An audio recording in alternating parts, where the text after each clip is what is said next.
Hello, ladies and gentlemen. I would want to welcome you to a course in sociology. In fact, one of the very interesting courses you are going to encounter in this university. As you can see, the title is Social Psychology. And my name is Dr. Peace Mamle Tete. I'm going to be your instructor for this course. This is an introductory course. And basically what I want to do in this session is to introduce you to the subject matter of social psychology. We are going to go through some definitions of the concept, try to understand what the goals of the discipline is, and to identify the subject matter. The expectation is that at the end of the session, you'll be able to define the subject in your own words, you'll be able to explain the characteristics of social psychology, and you would be able to identify as well as explain the goals and the subject matter of social psychology. So in this session, our very first session, as you can see, we'll define social psychology, list the core dimensions of social psychology, identify the goals, the relevance, and the subject matter of social psychology. And as is going to be our practice, we are going to go through some sample questions just to be sure that you understand the issues that have been discussed herein. The expectation is that you are going to read chapter 1 of a mandatory text, and as we go along together, we are going to be posting articles relevant to the particular sessions on Sakai for you to read. So to start off, what is social psychology? To define the concept, we are going to break the name into two, social and psychology, and try to understand what each means, and then put it together to really tell us what the discipline is all about. To start off, when we say psychology, basically we are referring to the science of behavior and mental processes. As you can see, I've underlined three key words: science, behavior, and mental processes. When we understand these words, we can be able to define the subject of social psychology. So what do we mean when we say something is a science? What do we mean when we say social psychology is a science? Basically, when we say something, a phenomenon is a science, then we are saying that it has a set of values and several methods that are used to study that subject. So we are going to take these in two parts: a set of values and several methods that are used. In this session, we are going to focus on the values. Social psychology is considered a science because it employs four basic values, namely accuracy, objectivity, skepticism, and open-mindedness. What do we mean by these words?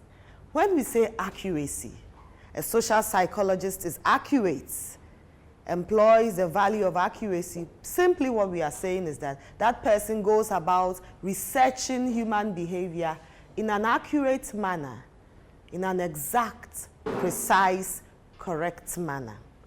What do we mean by objectivity?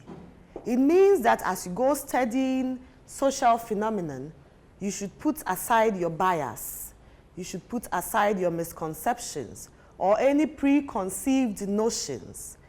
You must not be subjective but objective in your assessment of social phenomenon.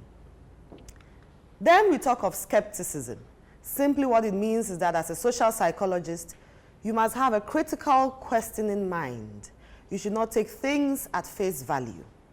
Ask questions, critique things to really get to the bottom and the truth of a situation. And finally, the fourth value, we say that you must be open-minded, right? You must not be a fanatic. You must not be myopic in your thinking. You must be open-minded so that as new information comes, you appraise the situation and you are not stuck in one notion or one belief. So we are saying that social psychology is a science because it adopts these four principles, these four basic values of accuracy, objectivity, skepticism, and open-mindedness. I hope so far this makes sense. Now let's look at the second concept we underlined in the definition, that social psychology seeks to study the mental processes. What do we mean by mental processes? These are the private thoughts. Nobody sees your thoughts. So we are saying as social psychologists, we are going to study people's thoughts, your emotions, how you feel, your motives for behavior. These are intangible concepts which you are going to subject to a rigorous scientific process. Then we are also concerned with studying behavior, why people behave the way they do or do not behave the way they do. And so basically when we talk behavior, we are referring to those visible, overt actions of an individual. So what we are saying that social psychology is concerned with is that you are applying a scientific approach, the scientific values, to the study of people's thoughts, motives, emotions, feelings, as well as their behavior. Right? So then, simply what we mean, besides the definition of psychology, is to also consider the word social. What do we mean when we introduce the word social? Simply, we are introducing others. So you are not only concerned about your own behavior, but you are concerned about others' behavior. Why do they behave the way they do? Why do they think the way they do? So you are looking at the context involving others. So basically, we are saying that social psychology is a scientific attempt to understand the causes of your own, as well as others' thinking processes and behavior in social situations. Deriving from these explanations, I have provided a few specific quotations of the definition of the concept. The first one you can find in the mandatory text, Baron, Byrne, and Branscombe, and they define social psychology as, quote, the scientific field that seeks to understand the nature and causes of individual behavior and thoughts in social situations. Right? If you consider the second definitions, it says that yes, it's studying people scientifically and determining how these people are influenced by the real or imagined presence of other people. Let me take a moment to explain real and imagined. The person sitting next by you is real. But there are some times where your behavior is influenced by people who are not in your present location. You think about them and it influences you. For example, as Africans, we are particularly religious. None of us may have seen God, but we believe that He is. And the imagination of who He is and what He is influences what we think. It influences how we feel. It influences how we behave. The imagined presence of God influences our conduct. The same explanation goes on into the third definitions, where you are considering how people are influenced by the actual, that is the real, the imagined or the implied presence, right? If you go into a shopping mall and you see a CCTV, closed circuit camera, you know that the police is not there, but you know that you are being watched. The implied presence of security, that makes you behave a certain way because you know you are being watched. In the exam room, if there is no invigilator, but there are cameras, there is an implied presence. That influences how you behave. So from all these definitions, basically what we are seeking to determine is that social psychology, first and foremost, is a science. Secondly, it's a discipline that seeks to understand how people think and feel and how they behave. It's also seeking to understand how we are influenced by the other people around us, people we relate with in any and every social context. So this is a question. From these foregoing, how would you define the concepts, the subject, in your own words? Identify the key points and use your own words to define social psychology. And it's important that you do this so that in an exam context, if you cannot quote verbatim, So long as you know the key concept, you can define the concepts by yourself. What are the goals of social psychology? There are 4 main goals. Social psychology seeks to help people describe, to understand, to predict, and influence the behavior and mental processes of individuals. And all these goals are interlinked. Let's start with describe. We say it's a discipline that seeks to describe people's mental processes, people's behavior. Let's take a phenomenon as, say, examination malpractice. When they say you have cheated in exam, what is it? Let's say I just dropped from the moon. Or you have a 2-year-old come to ask you, big brother, what is examination malpractice? You describe it. Oh, it means somebody stretching the neck to look in another's, on another's paper. It means taking unapproved material into the exam hall, trying to describe it to that individual. In the same way, when we talk about our first goal being description, what behavior are we seeking to understand? Provide a description of it. From there, you go on to try to understand, explain why that behavior happens. So why does examination malpractice happen, for instance? Maybe the student is not prepared, the student does not understand the cause, give all the explanations that there could possibly be. Or because there isn't proper invigilation or supervision, when these circumstances are present, students may cheat in an exam. So now you have described, you have tried to explain. The next goal is to seek to predict, and the prediction would be aided by the explanations you have sought to provide. So for instance, if you had explained that with improper invigilation, cheating happens, then based on that explanation, you can predict that in the event that students are not properly invigilated, they would cheat in an exam. I hope all of this is making sense to you. Then finally, based on your description, explanation or understanding, prediction, you can influence the behavior positively or negatively. But mostly as social psychologists, we seek to influence behavior and mental processes in the positive direction. So for instance, if you know that in the absence of an invigilator, students will cheat, that is your prediction, then how do you influence the situation? Make sure that there are invigilators, make sure that there are cameras, make sure that students have been psyched up or educated on why they should not cheat in an exam. And this is how you relate to any social behavior that you are seeking to study. So the relevance of the goals is what I've listed there. First, you must know what the goals are and be able to apply it. So simply what I'm seeking to say is that if you are able to describe others' behavior, then you can find an explanation as to why it happens. Then based on your explanations, you can predict their future behavior.